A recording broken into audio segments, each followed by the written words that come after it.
Vamos lá então, né? Iniciando aqui o nosso estudo de hoje, o nosso livro Fonte Viva, o texto número 152, Vem. Um texto, um título bastante simples, mas com um profundo significado para os nossos estudos.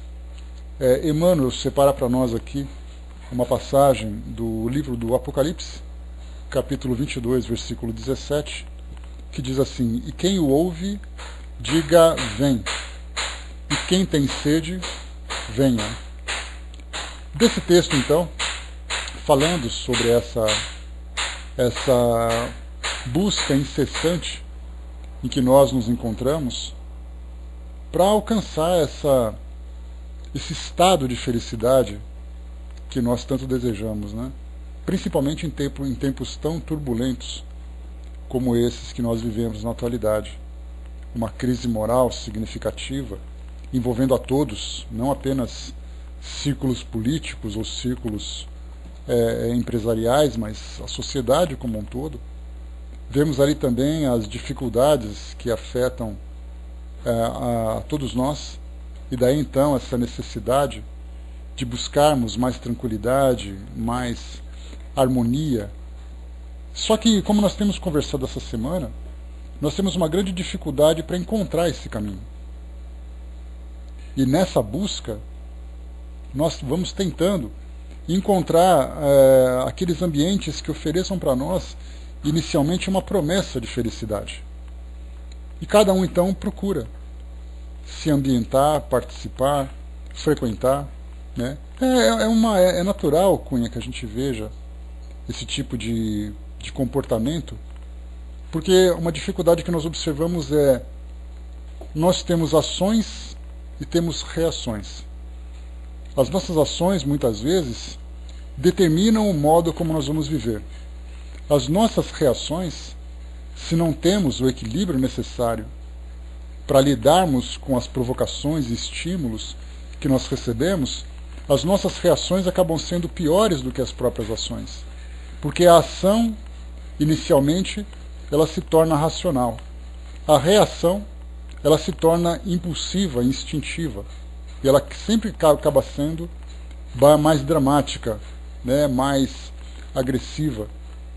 Então, esse equilíbrio entre ação e reação é algo que somente a filosofia de vida, uma filosofia de vida, é capaz de equilibrar. Então, o indivíduo vivendo todo esse conteúdo que essa filosofia que ele abraçou oferece, ele começa a fazer uma análise antes de agir, depois de agir, diante da própria reação e depois como lidar com as consequências. Então esse equilíbrio é algo que nós não encontramos hoje, ou seja, todos nós desejamos encontrar essa felicidade, mas não estamos sabendo construí-la. Então isso que a gente comentou agora há pouco. Essa é a maior dificuldade que nós temos. Quando se fala, por exemplo, em moralização, de um modo geral nós temos uma relação muito próxima com religiões. E como nós comentamos ontem sobre isso ainda, se confunde muito a vivência de uma religião com a moralização do indivíduo. Sempre se acha que existe uma relação íntima e dependente de uma coisa para outra. Na verdade, a minha moralização é uma questão de valor. É uma questão de escolha. A minha religiosidade não necessariamente interfere no meu modo de viver. Então, se eu não concordo com uma religião, dá a impressão que eu também não tenho motivo nenhum para me moralizar. Sendo que, na verdade, a religiosidade faz com que o indivíduo se espiritualize, se eleve em direção ao mundo espiritual em busca daquilo que ele deseja, em busca de uma divindade, em busca de um estado, de um local, de personalidades com quem ele vai dividir a sua existência. Então a religião acaba apontando uma direção para que o indivíduo, então, busque esses elementos. Mas quando se fala sobre moralização, isso é algo que pertence ao seu próprio caráter. Então, como nós vemos assim, mas eu sou religioso, mas sou mais ou menos. E esse mais ou menos faz com que ele viva também dentro desse campo moral de um jeito mais ou menos. Então nós estamos, na verdade, vivendo uma fase de orientação, uma de desorientação, uma fase de desequilíbrio muito grande, em que todos querem ser felizes, mas não sabem fazer como. E diante desses estímulos todos que recebemos, o desequilíbrio acaba sendo generalizado. Mas então nós que temos a oportunidade, bom dia pessoal que chegou, nós que temos a oportunidade de aprender esse aspecto filosófico que a doutrina espírita nos oferece, todas as escolas religiosas, é importante a gente lembrar disso, todas as escolas religiosas oferecem para nós esses elementos filosóficos. Muitas vezes misturadas com elementos dogmáticos, com práticas religiosas, o que acaba colocando em segundo plano esse elemento moral mais importante.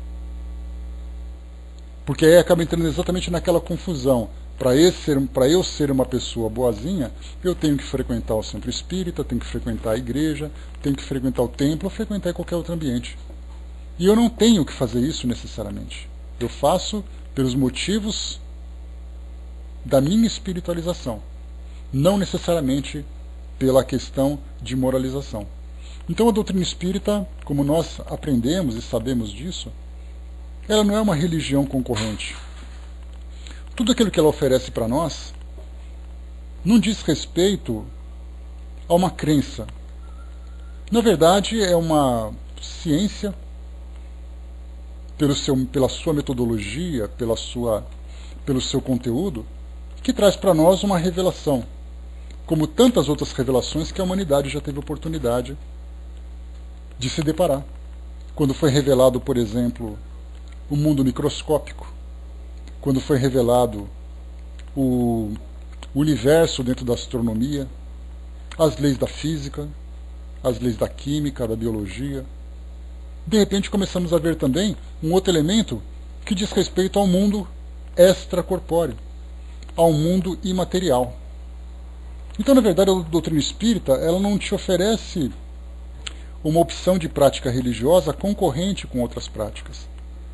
Ela te fala exatamente isso, olha, você é um espírito, ponto. Isso ninguém tem por que discordar. Quando você desencarnar, quando você morrer fisicamente, espiritualmente você vai dar continuidade na sua evolução numa dimensão fora do mundo material. Dá um ok na área de texto, pessoal, para o Nensei, por favor, colocar aí. Obrigado, Braço. Então você vai viver no mundo espiritual, é uma realidade. Beleza. Você vai, através do processo da reencarnação, que nós estamos aprendendo a compreender, porque por enquanto é um elemento de crença. Ninguém pode dizer assim, a gente ouve muito isso, lê muito isso também, que a ciência comprovou a reencarnação. Não, não comprovou não. Porque não é possível você comprovar uma coisa que não pode ser provada cientificamente pela nossa tecnologia. Lembra que nós falamos? Como é que você vai provar que a reencarnação existe se você não pode provar a existência do espírito, que é o elemento principal? Tudo deriva do espírito. Se você não prova a existência do espírito, você não pode provar a mediunidade, você não pode provar a reencarnação, você não pode provar a existência do mundo espiritual, não dentro da metodologia científica. Mas nós podemos, através dessa metodologia de observação e também da própria filosofia que nos ajuda a desenvolver esse raciocínio, nós podemos então analisar esses indícios que são apresentados para nós. É fundamental, Abraham, é fundamental porque às vezes a paixão que nós temos, a convicção que nós temos de alguma coisa, ela é tão profunda que nós queremos que todos acreditem da forma como nós acreditamos. E aí, então nós começamos a envolver ciência, começamos a envolver várias instituições humanas, vamos dizer assim, que não se preocupam em falar sobre isso. Então, a doutrina espírita para nós, ela não é aquela religião que vai dizer assim, olha, para você conversar com Deus você tem que fazer desse jeito ou daquele jeito. Você tem que seguir esse ou aquele jeito, você tem que frequentar esse ou aquele ambiente, você tem que ter essa ou aquela prática. Ele simplesmente fala assim, olha, você é um espírito, tá? E você vai continuar, a sua vida vai continuar depois que você sai do mundo material, depois você volta, depois você vai, depois você volta. E esse processo, chamado então processo de evolução espiritual. Se você fizer alguma coisa equivocada, que infrinja um conjunto de leis morais, você vai sofrer. Se você fizer certo, você vai acertar. Existe tudo isso que nós temos hoje, foi criado por uma inteligência superior, que acaba regendo uma legião incontável de outras inteligências dos mais variados graus. Ponto. Isso é a doutrina espírita.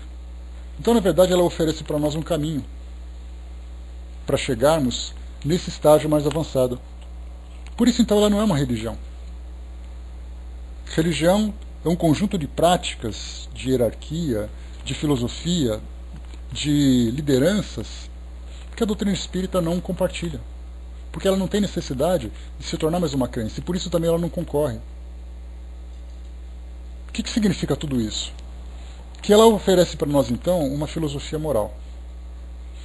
Dessa filosofia moral significa assim, olha, o melhor modo que nós podemos indicar para você não é o melhor modo de viver, porque seria muita pretensão imaginar que fora do espiritismo não há salvação. Então ela oferece para nós um conjunto de valores dizendo assim, olha, sugerimos para você viver dessa forma que você vai conseguir ter bons resultados. Mas nós podemos pegar outras filosofias dizendo assim, olha, nós também podemos te oferecer. E todas as vezes que nós encontrarmos filosofias verdadeiras, nós perceberemos que todas elas oferecerão a mesma coisa. Porque não tem como fugir disso. Aquilo que Jesus trouxe para nós na sua época, aquele conjunto de ensinamentos, eles já vinham sendo ensinados antes e continuaram sendo ensinados depois por outras filosofias, por outros missionários em outras regiões do planeta. Porque não se tem como reinventar a roda. Eu quero inventar um outro tipo de roda. Não tem como. Então Jesus, quando apresentou para nós esse conjunto de valores, ele estava simplesmente trazendo aquilo que faz parte de uma lei universal moral. E todas as grandes filosofias estão afinizadas com esse conjunto de leis. Exato, Amoriel, quer dizer, é algo comum a todas as filosofias. A partir do momento em que o homem começa então a desvirtuar essas filosofias para poder vivenciar o seu próprio egoísmo, aí então nós já não estamos falando de filosofias verdadeiras. Estamos falando então de filosofias humanas, falíveis, mutáveis, imperfeitas. Mas todas as grandes filosofias estão baseadas nesses mesmos valores. Quando nós temos aqui os ensinamentos que são trazidos para nós por esse texto que Emmanuel apresenta, nós temos aqui: o que o ouve, diga, vem, e quem tem sede, venha. Esse quem tem sede, essa sede que nós falamos, é exatamente essa ânsia, essa expectativa, essa necessidade de algo que sacie essa sede de felicidade, sede de paz, sede de harmonia. E não se pode encontrar em outro local a não ser dentro dessas verdadeiras filosofias. Não adianta a gente querer imaginar que o modo como nós vivemos aqui no mundo, individualmente, ambiciosamente, agressivamente, muitas vezes, que isso vai proporcionar para nós aquilo que nós desejamos. Nós sempre vamos encontrar algo que vá saciar a nossa sede, a nossa fome, dentro dessas verdadeiras filosofias. E para isso nós precisamos conhecê-las. Nós tivemos a oportunidade, como também outros grupos, outras comunidades do nosso planeta, de encontrar esses missionários que apresentaram essas filosofias, falavam sobre elas, sem a interferência das práticas humanas, das práticas terrenas. Simplesmente falava dos valores, como Jesus falava, Buda falava, outros grandes pensadores, filósofos e missionários simplesmente falavam, chamavam as pessoas e falavam: olha, a vida funciona dessa forma, você pode viver dessa forma ou de outra forma, as consequências positivas serão essas, as negativas serão essas, então viva. Jesus fez a mesma coisa. Emmanuel diz assim para nós, vamos aqui então ao texto, que é fundamental para o nosso entendimento. Ele diz assim: a Terra É a grande escola das almas em que se educam alunos de todas as idades. Se atingiste o nível das grandes experiências, não te inquiete a incessante extensão do trabalho. Não enxergue inimigos nos semelhantes de entendimento imperfeito. Muitos deles não saíram ainda do jardim da infância espiritual. Dá sempre o bem pelo mal, a verdade pela mentira, o amor pela indiferença. A inexperiência e a ignorância dos corações que se iniciam na luta fazem frequentemente grande algazarra em torno do espírito que procura a si mesmo. Por isso perceberás muitas vezes aflição e desânimo. Não te perturbes, porém, se as ilusões e os brinquedos da maioria não te satisfazem mais, é que a madureza te inclina a horizontes mais vastos. Recorda que somente Jesus é bastante sábio e bastante forte para acalmar-te. Ouve-lhe o apelo divino, formulado nas derradeiras palavras do seu testamento de amor. Vem. Ninguém te pode impedir o acesso à fonte da luz infinita. O Mestre é o eterno amigo que nos rompe as algemas e nos abre portas renovadoras. Entretanto, é preciso saibas querer. O Senhor jamais nos fará violência. Sofres? Estás fatigado? Tropeças sob os fardos do mundo? Vem. Jesus reserva-te os braços abertos. Vem e atende-o ainda hoje. É verdade que sempre alcançaste ensejos de serviço, que o Mestre sempre foi abnegado e misericordioso para contigo, mas não te esqueças de que as circunstâncias se modificam com as horas e de que nem todos os dias são iguais. Nessa última passagem aqui, quando diz para nós que Jesus reserva-te os braços abertos, é mais ou menos aquele chavão que nós normalmente ouvimos, dizendo que se você seguir Jesus, você vai ser feliz. Essa ideia de seguir Jesus, ela ainda é bastante enigmática para a grande maioria daqueles que abraçam a filosofia espírita. Da mesma forma também que acabam essa mesma ideia de serem seguidores de um missionário ou de uma filosofia, também traz grande confusão para aqueles que não entenderam ainda o que significa esse seguir. Porque muitas vezes nós pensamos assim, que esse seguir se refere à adoração. Então, toda vez que você demonstra essa adoração, já dá aquela impressão de que você já alcançou aquele estado de felicidade plena. Só que, na verdade, quando nós começamos a entender, e a doutrina espírita nos chama muita atenção para isso, falando sobre o trabalho, que é fundamental, que se você não trabalha, você não constrói.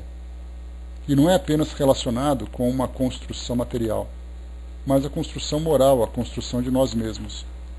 Se nós desejamos a construção desse estado de harmonia, de pacificação, de equilíbrio dentro de nós mesmos, há a necessidade de uma construção. E aqui é fundamental que nós observemos essa passagem final desse texto de Emmanuel, quando ele diz para nós assim que é verdade que sempre alcançaste ensejos de serviço, que o Mestre sempre foi abnegado e misericordioso para contigo, mas não te esqueças de que as circunstâncias se modificam com as horas e de que nem todos os dias são iguais.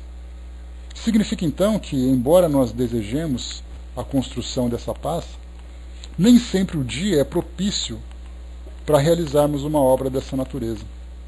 Fazendo uma comparação com as construções do nosso mundo material, nós vemos que num dia chuvoso, dificilmente alguém vai trabalhar com cimento, com argamassa, porque isso prejudica a construção. Vai se realizar então um outro tipo de trabalho para evitar exatamente esse tipo de problema. Então tem dia que é propício para fazer um tipo de obra, outro dia que é propício para poder fazer outro. Quando se pensa, por exemplo, em enxerlagens de construções, dias secos e ensolarados são dia propício. Então todo mundo se programa para correr para fazer isso, para aproveitar aquele momento. Porque num dia chuvoso isso não pode ser feito.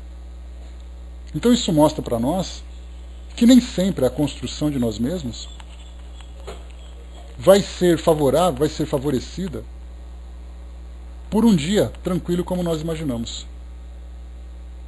Pensarmos, por exemplo, que é muito fácil você manter a sua paz, a sua harmonia, quando você está num ambiente que te oferece também paz e harmonia, com pessoas que também estão voltadas para o mesmo propósito.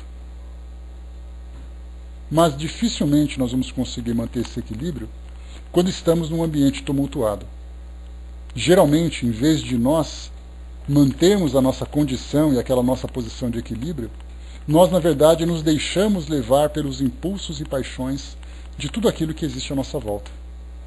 Isso acontece em casa, no trabalho, num ambiente virtual, num ambiente físico, social, em que você diz assim, olha, não, eu sou espírita, eu sei que eu sou um espírito em desenvolvimento, eu sou um trabalhador da última hora, tema que a gente tem estudado bastante, né, nesses últimos dias. Eu sou um seguidor do Cristo, sou um servidor do Mestre, mas no momento em que alguém nos traz um tema, nos faz uma provocação, todo esse discurso acaba ficando guardadinho dentro da gaveta e nós mostramos então o nosso lado, que podemos dizer, o nosso lado humano. E o nosso lado humano apresenta ali todas as suas imperfeições, impulsos e tendências que acabam aflorando e impedindo que nós tenhamos aquele nosso equilíbrio. Por isso, então, é fundamental que quando nós pensemos em sermos seguidores de alguém, muito mais do que sermos seguidores, é seguirmos o exemplo, não seguirmos fisicamente. Porque todo mundo pensa assim, não, eu sou um seguidor, eu frequento, eu falo, eu ouço, mas muitas vezes se esquece do trabalho. E quando nós estudamos um tema como esse de hoje, que acaba sendo complementado com tudo aquilo que nós ouvimos, estudamos durante essa semana, falando exatamente isso, que é a prática, é o exercício prático dessas virtudes que vão dar para nós uma qualificação real de sermos discípulos ou não. Mas isso para nós também é massagear o nosso ego.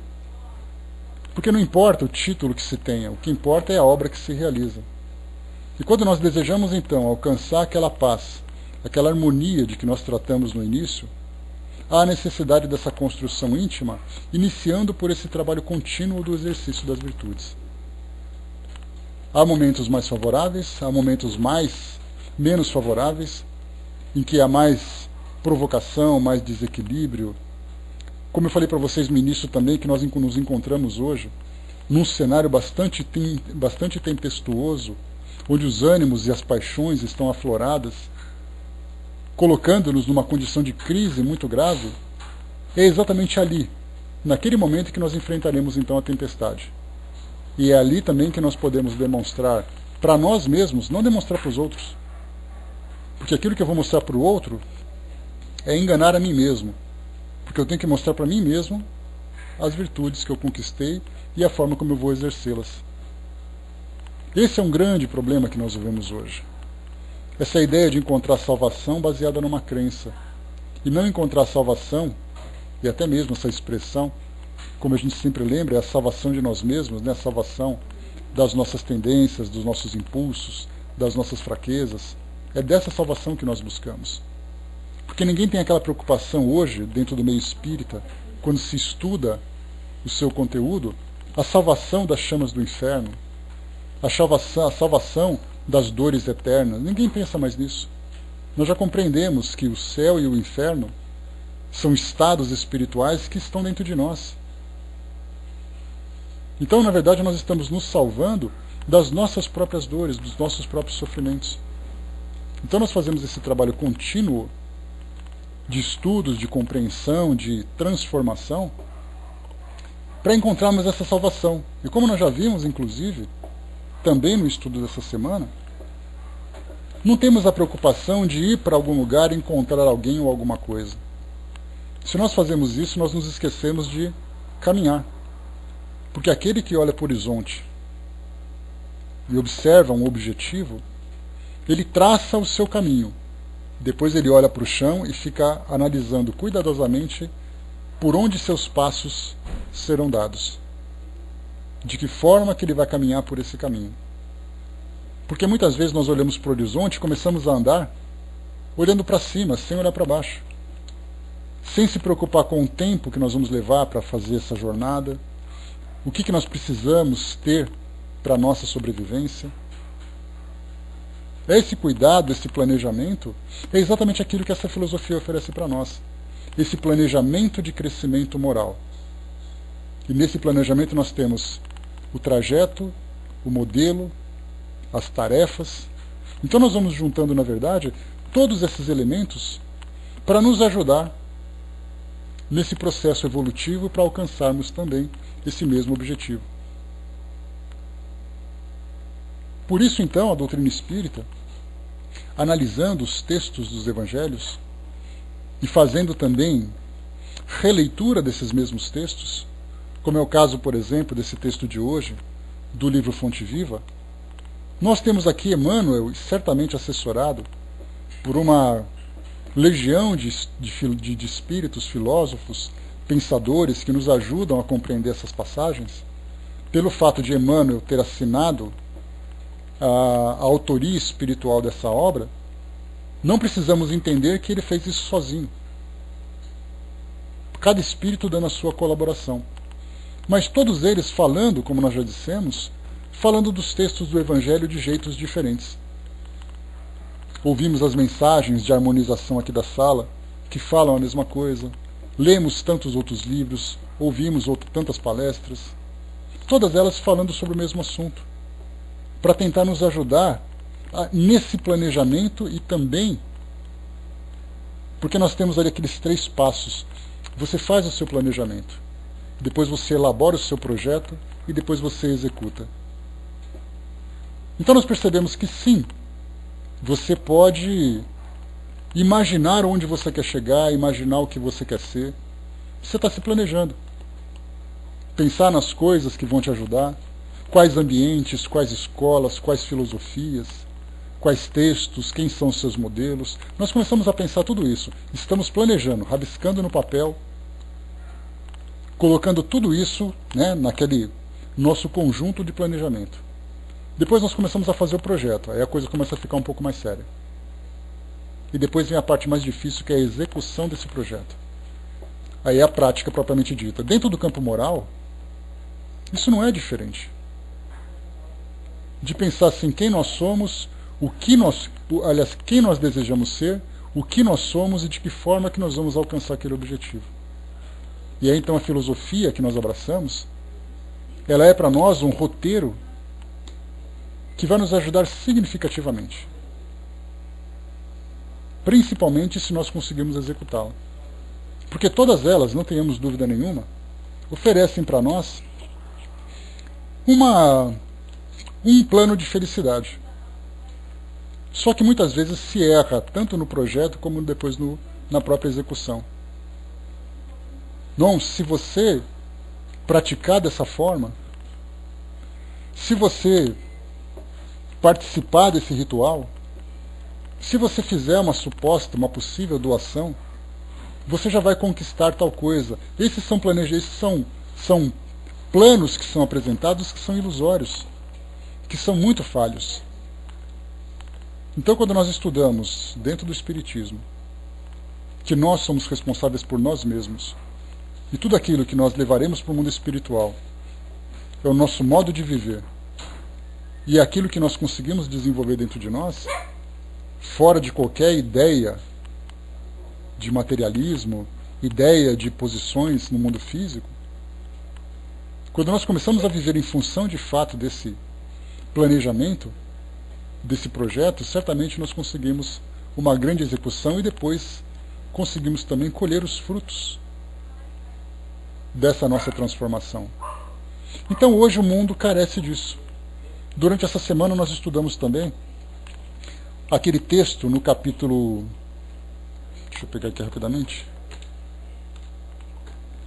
No capítulo 20, aqui do nosso Evangelho segundo o Espiritismo, falando sobre a missão dos espíritas.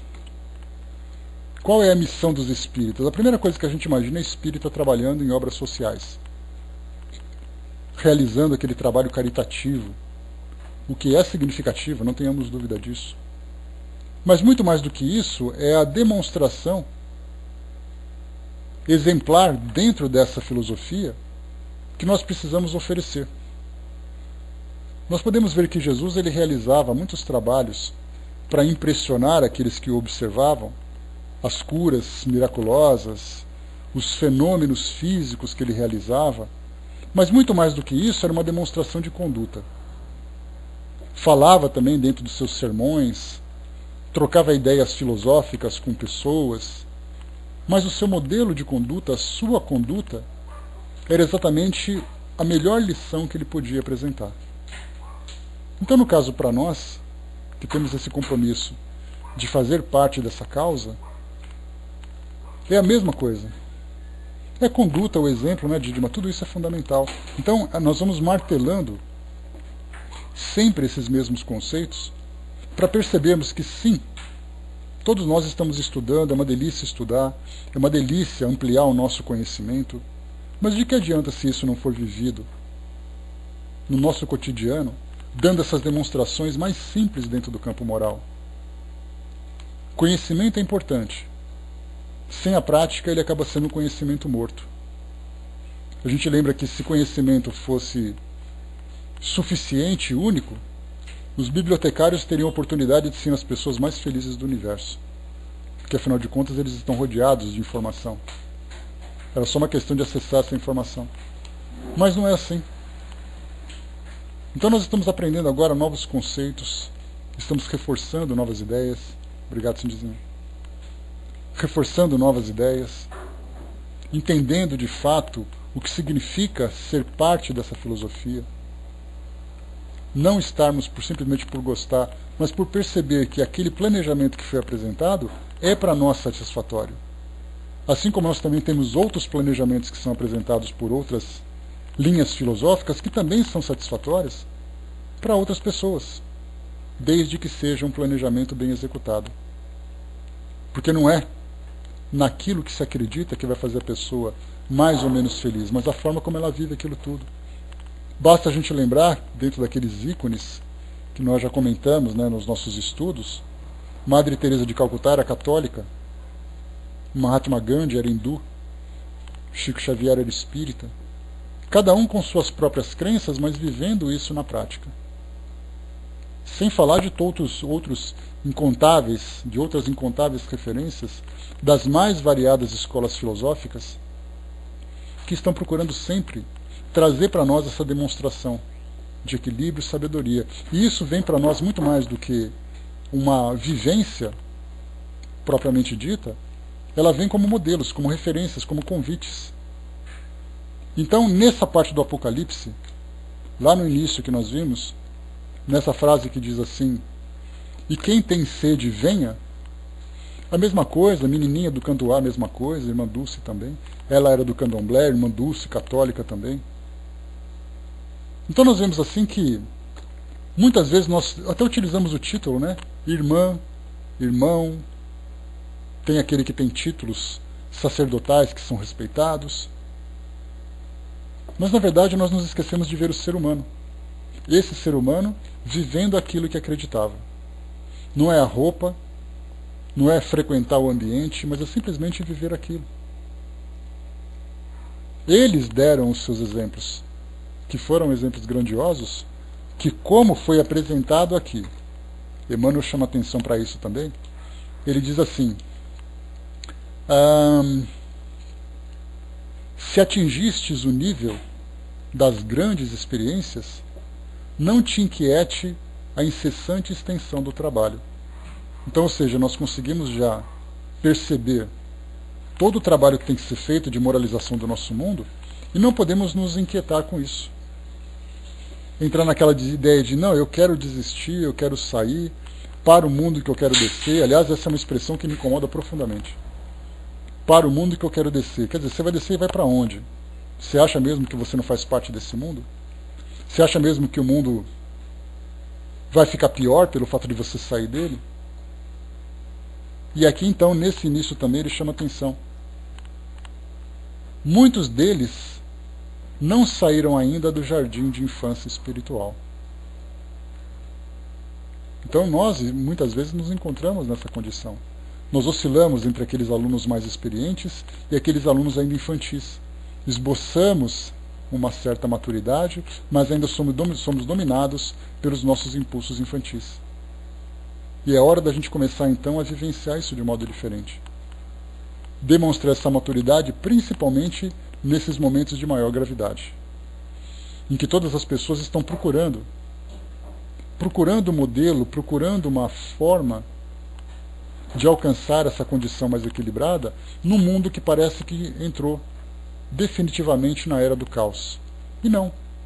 Nós estamos vendo um grande processo de transformação e como foi dito aqui nesse texto hoje, nós que já atingimos uma certa maturidade pela experiência vivida, nós vemos esse momento como um momento de transformação e não simplesmente como um fim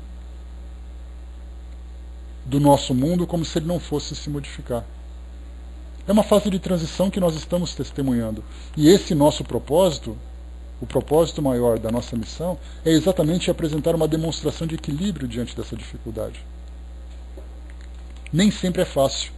E aí a gente recorre, àquela passagem bastante cômica de Chico Xavier no avião. Todo mundo se lembra dele.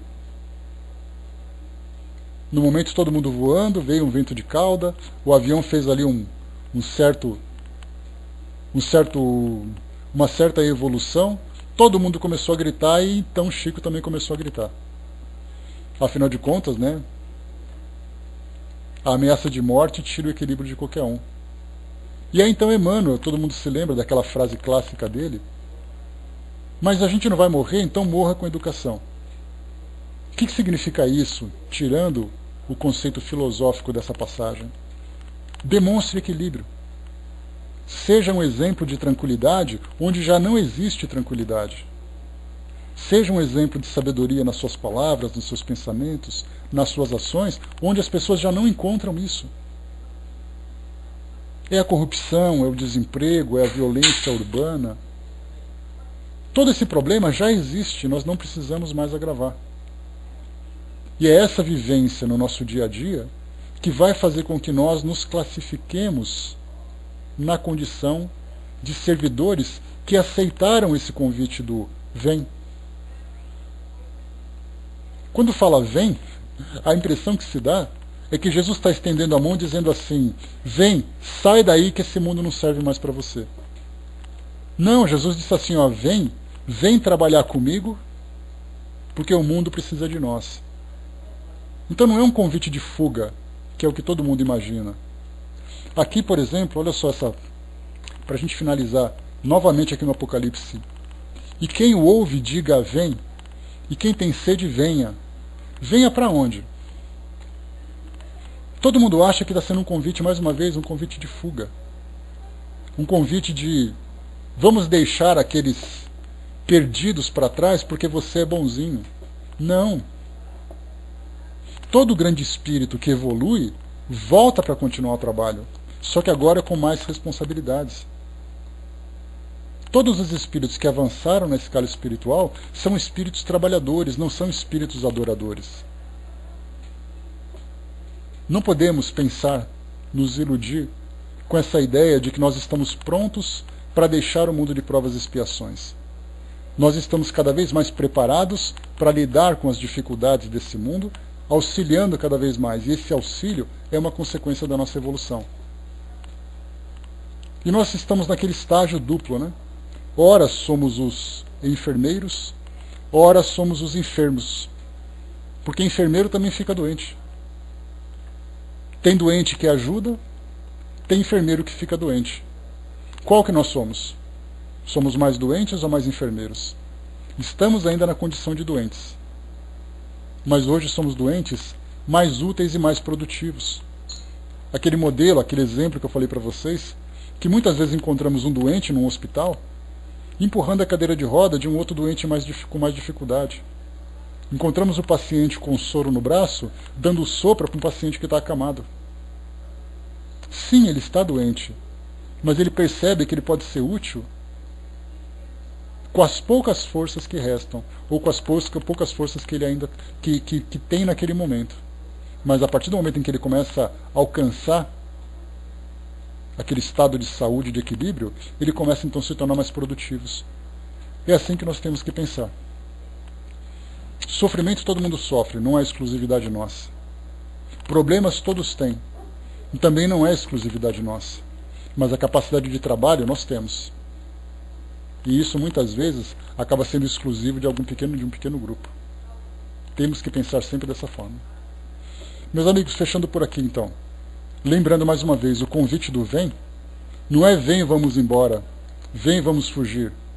É vem, vamos trabalhar. Quando ele fala vem, não estamos de costas para o mundo e ele de costas para o espaço. Ele está de costas para o mundo e nós de costas para o espaço, e ele está chamando a gente de volta. Vem me ajudar. Vem trabalhar.